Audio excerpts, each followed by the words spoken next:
no strong pimp hand because at the end of the day, no strong hand. We don't need to use that. But here's the thing, right?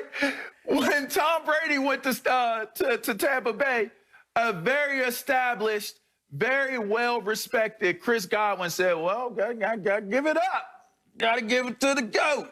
You know why? Because that's respect. Yep. You're going to go ahead and you're going to pay that respect. You're already seeing that ain't the level of respect that Carson Wentz is coming in here with. Hey, Carson, come in here, get a jersey, and show us you can play. That's what that says to me, first and foremost. Secondly, yes, he can get back on track, but not on track the way that I think a lot of people are hoping or thinking that he may.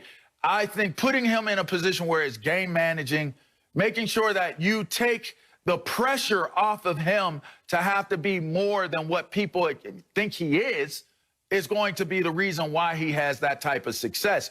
He's not a world-beating quarterback, so do not treat him as though he is. And if you put him in that type of position where he can just manage the games, do what I tell you to do, trust what I'm telling you to do, trust what we're game planning to do, which I think that's what Reich will do, I think that he will have a fine season. I think he'll have a successful season. He's not an MVP guy. He's not MVP of the league. He's not a Pro Bowler, in my opinion. But is he someone that can have a successful year and lead his team to a successful season? Yes, absolutely he can.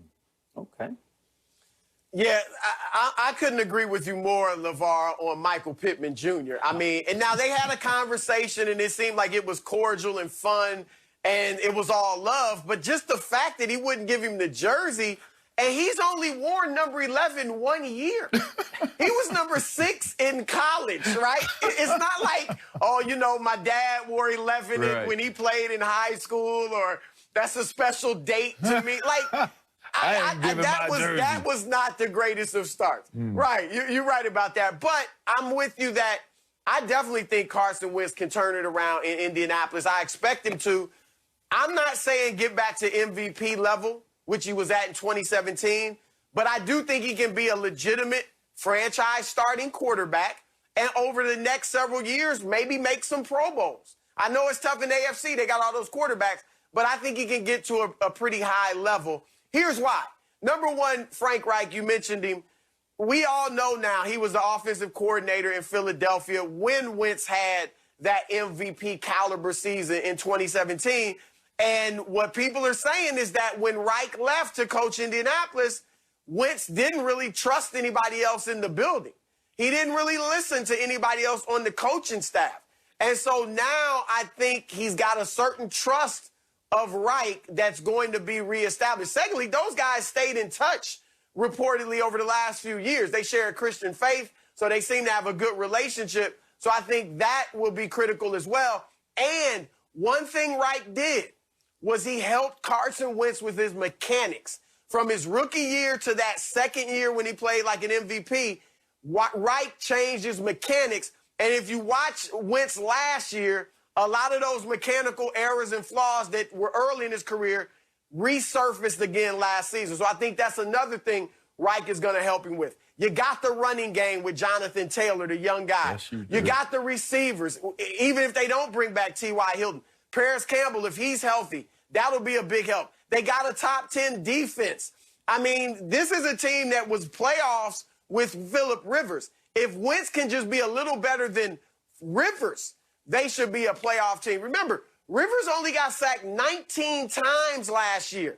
Wentz got sacked 50 times in Philadelphia in 12 games. 50 times was the league high in just 12 games. So he should have a clean pocket. I know they have to replace their left tackle who retired, but all of those things are set up for Carson Wentz to have some success. So, and success being a solid franchise quarterback type year, get them to the playoffs. I still think they're a second-tier playoff team this year in the AFC, but I think that will be a really good season for Wentz and the Colts. Uh-oh, I'm on an island here again. Gentlemen, you know, I do a lot of gambling stuff for Fox Sports, and I like to watch the markets. And what happened when Carson Wentz landed in Indy? The markets barely budged, okay? Barely moved. The Colts are tied with the Browns, 4th best odds, okay, to come out of the conference. And That's not a lot of respect to Carson Wentz. And why is that? Well, how did he handle adversity? Okay, LeVar, you played in the NFL. You saw a lot of guys, ups and downs, ebbs and flows. How did Carson Wentz handle adversity last year when he got injured again in the playoff game against Seattle, and then they draft a quarterback in the second round?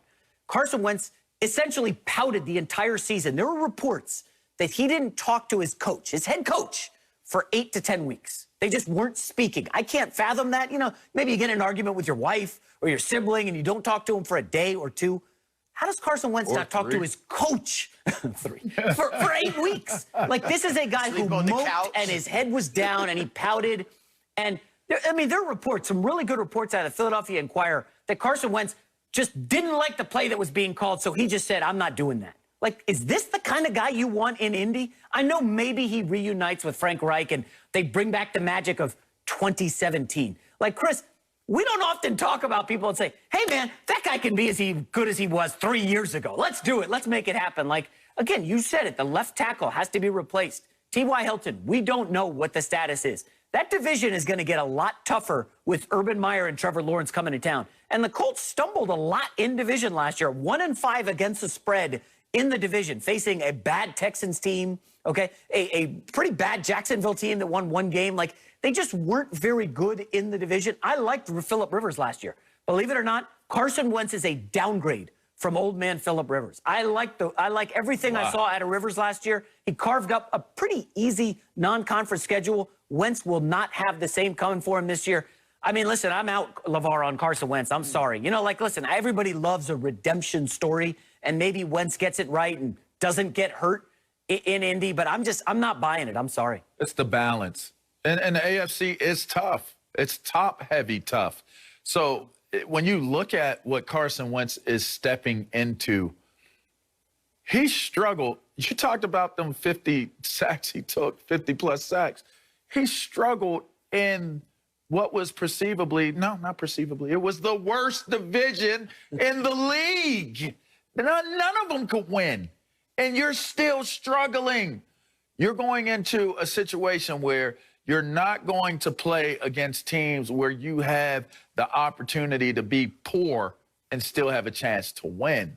So looking at Carson Wentz taking those sacks, I'm not just putting that on the team, Broussard. I'm looking at Carson Wentz and I'm saying, wow, if the team was a part of him getting those 50 sacks because they couldn't block or keep anybody out of the backfield, I'm at least giving 50% of that blame to Carson Wentz as well. So if I'm giving 50% of that blame to Carson Wentz and 50% of that to the team, I'm looking at the Colts, and if I'm Frank Reich and I'm the offensive coordinator of this team and I'm the offensive line of this team and I'm the running game of this team, I am saying we have got to make sure that we do not become a predictable, one-dimensional team, because if it comes down to us having the pass, that magnet of getting sacked, I've seen it 100 times. I remember Patrick Ramsey. People won't remember who Patrick Ramsey is, but I played with him in Washington. Statue, right? And once he became that magnet for getting sacked, it almost becomes a part of you. It's almost like you embrace it. Like, I don't want to get hit. I don't want to get sacked. I want to be able to stand in and throw the ball. But for some strange reason, you attract it. It's like, it's going to happen. So some of them sacks, that might not be avoidable. So you got to assume that I have to go into this season knowing that we have to figure out how to deal with the bad of Carson Wentz if we are to enjoy and benefit from the good of Carson Wentz. I would agree, certainly. And it's the same thing with Russell Wilson. I mean, some of those sacks are on these quarterbacks that hold the ball, try to make the hero play and make something out of nothing. I'll give you that. I wouldn't go as high as 50%, but certainly some of that is on Wentz. He'll probably be sacked more than Phillip Rivers. And look, while I expect a turnaround, there are red flags, and you guys have brought some of them up. I have not been in, I have felt like Carson Wentz has lacked the intangibles of a great quarterback. I think the greatest quarterbacks have great physical tools or very good physical tools, but great intangibles. Tom Brady, what makes him the GOAT? The intangibles. Joe Montana, another guy in that conversation. the intangibles, not just their physical ability. And so I do think Wentz has lacked those. You know, there's always reports, J-Mac, you're talking about reports of some of the locker room not liking him, not thinking he listens to guys, thinking he knows it all. But I think, look, if Carson Wentz has not been humbled, then he's never going to be humbled. If he hasn't been humbled by a team that just gave you a $130 million contract, trading you, benching you for a second-round draft pick who's a rookie, if that doesn't humble you, then I don't know what.